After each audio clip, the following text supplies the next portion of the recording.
Hello everyone, it is me, MrSneakyy, and today's video is an update on talent pages, maybe how they're going to operate in the future and in the next season, maybe how you're going to adapt to use your heroes to get the most out of them, so stay tuned.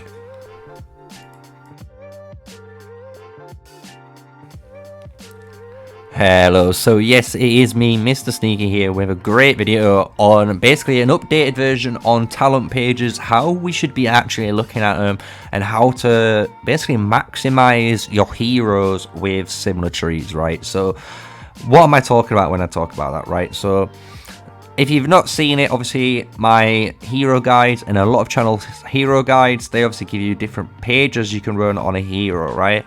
But obviously trying to change these talents obviously costs 1,000 gems if you're going to change them. So, you know, if I was going to try and switch, it's 1,000 gems if I didn't have them. Or one of those talent reset books that you can get potentially through the Goblin Market or from certain events potentially, maybe in the future. But right now it's quite costly to obviously change talent pages. But as you can see, like as I was showcasing, Gwanwyn and Nico have the same talent pages here, and they have the basically overlapping. So what this means is, since you're leveling up, as you can see, they're pretty much leveled identically here. My Nico is obviously more leveled up because I've just been in these later stages just trying to hit 60 on him, just to unlock the page so I can finally do the full guide for him.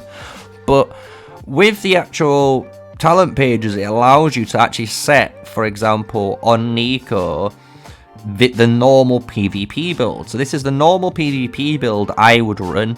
There's different iterations of it, but the general consensus when you look at a PvP build is they would run 45 points into marksman, and then they run their next 15 points into the precision tree. They don't try and capitalize anymore on the marksman tree, they just branch out to get some extra buffs for attack, your normal attack, and you get that extra counter attack with the additional you've already gained from the marksman tree. So it's a really good setup to have in PvP, and you get the choice to have invincible or whirlwind. They're really good either way you pick. I prefer obviously the whirlwind choice, which I'll be going for into talent points. And then when you finish off, you get the great 2% utility buff that gives you, you know, a chance to just remove a debuff effect, which is great. And this is one of the best things you could have for utility for 1 point. So you can run a page like this on Nico, which is great. And this is one page that I would say you should run. But when it comes to raiding and it comes to PvEing, this page isn't as good. And the reason behind it is generally when you look at a raid, and if you check out any of my raid guides, you'll see it even on every video. The tank generally always pulls aggro, and because he pulls aggro of the behemoth, it always makes it so the back is facing the DPS. So you're not taking generally any sort of damage. The only damage you're taking is from mechanical effects, but you out heal that through the healing stones, right? So certain stuff like counterattack damage is just not necessary here. And there's certain other things that are just not necessary in behemoth fight. So when you're looking at a talent tree in particular for killing a behemoth, you could be testing out different things, and that's what I've been doing.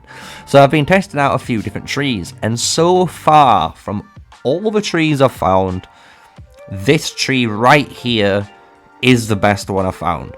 And this is only for killing behemoths, remember. So I'm not going to say use it for PvP, even though later on you're going to see how effective it actually is in PvP.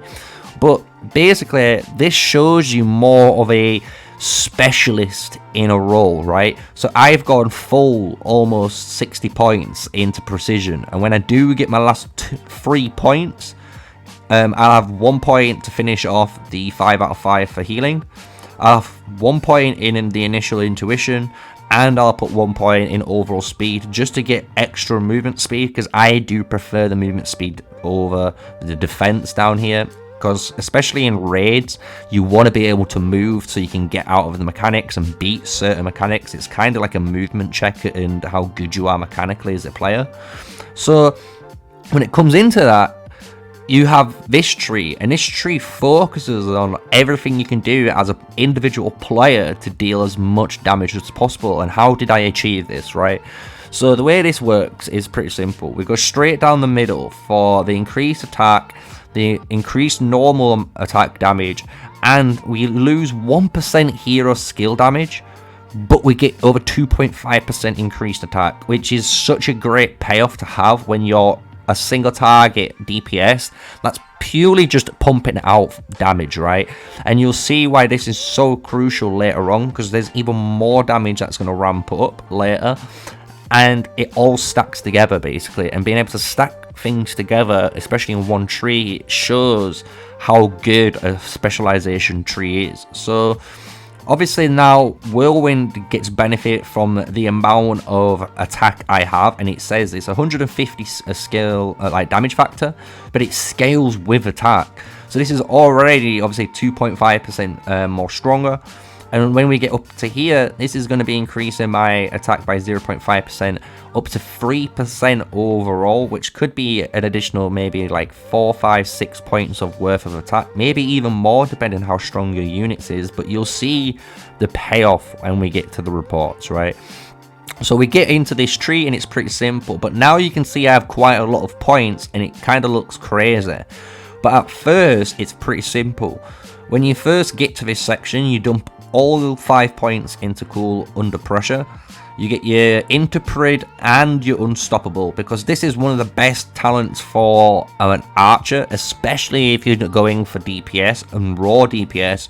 It increases your normal attack crit rate by 5% for 5 seconds, and it's a 15% more normal attack crit damage.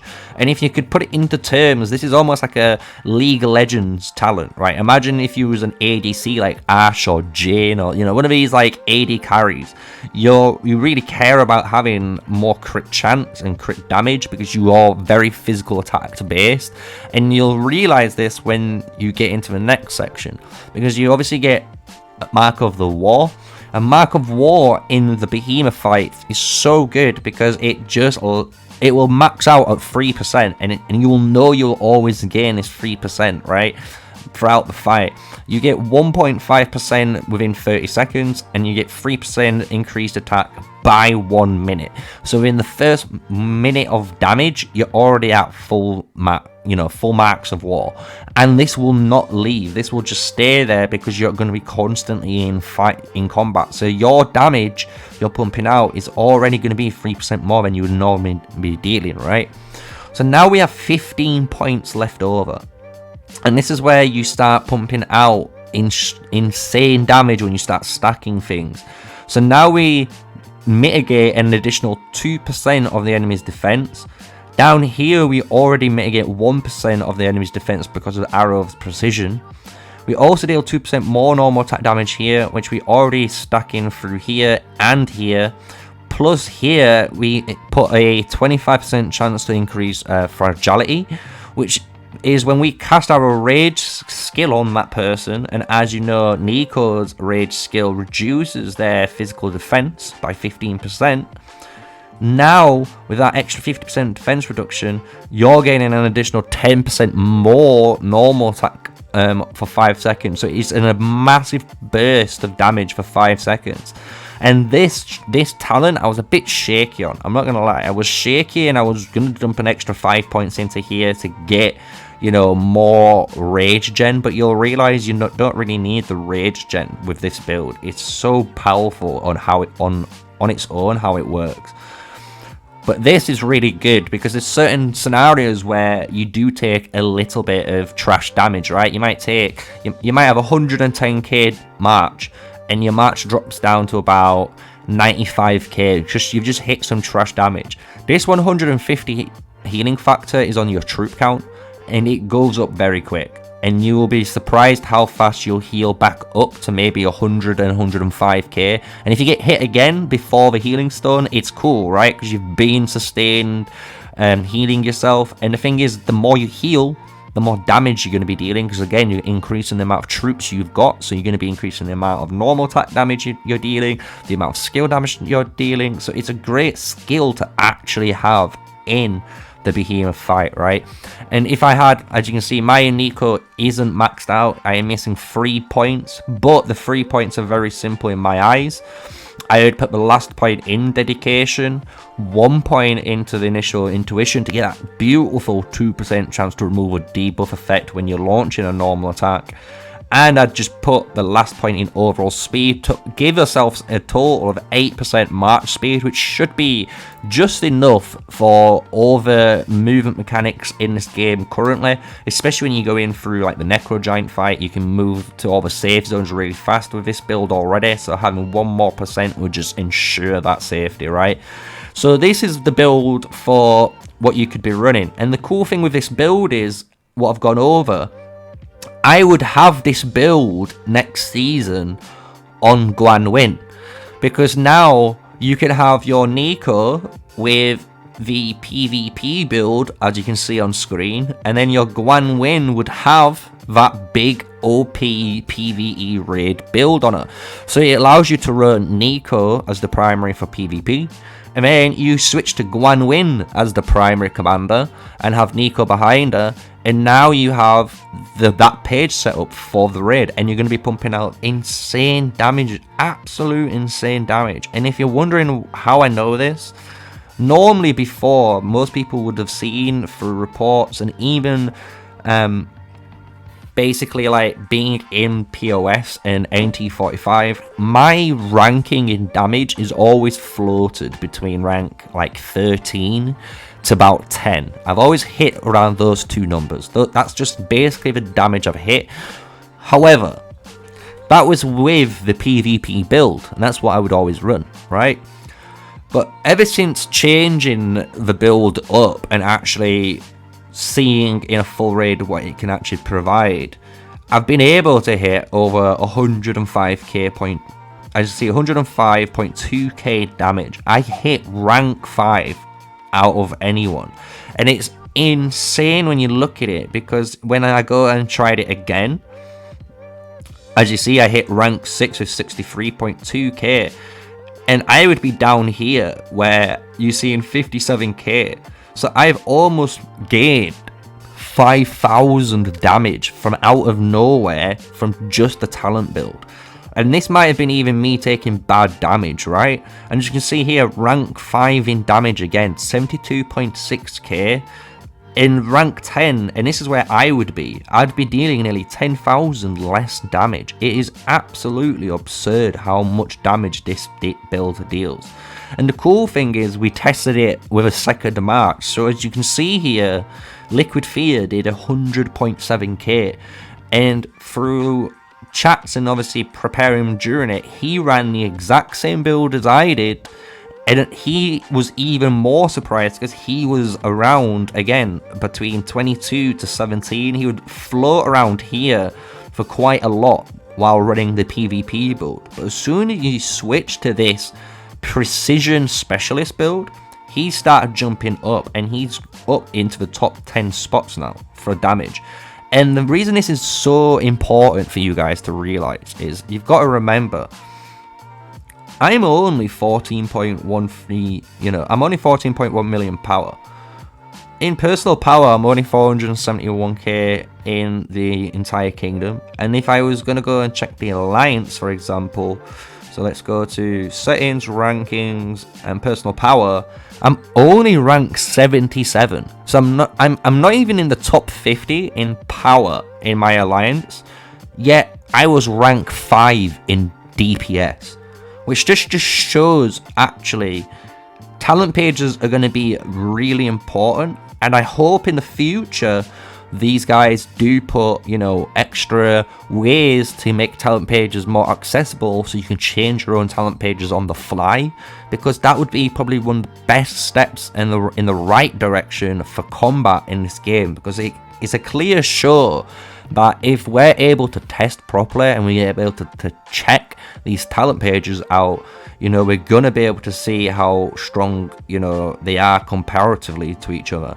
And just to show you guys, as I do a quick, nice, smooth transition to it, it will be the duel in PvP. So this will be, when you do see it, the build on, Iran. So it'll be the standard.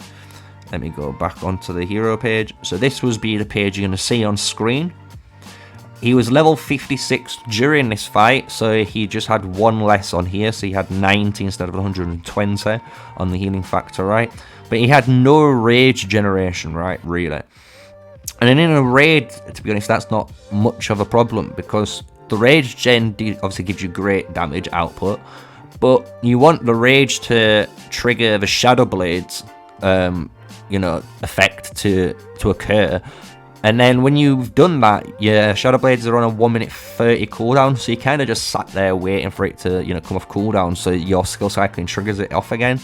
But it's always these windows, so generally in a raid you always get, if you're a DPS, the exact same amount of DPS windows with your artifacts as each other. So it doesn't really matter when these get triggered off, as long as they do get triggered off, right?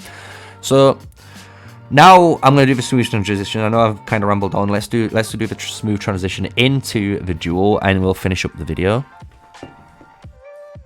So yeah, this is the PvP side. He's running the PvP build. I'm running the precision build. I hope you guys just quickly enjoy it. Obviously, this is just showcasing how good it is, but, well, how the comparative differences in PvP. But I hope you enjoyed the video. That will be everything on it. Smash a like, comment and subscribe, and I'll be doing more videos with future cool extra specialist builds in talent pages in the future. So I do hope you enjoy it.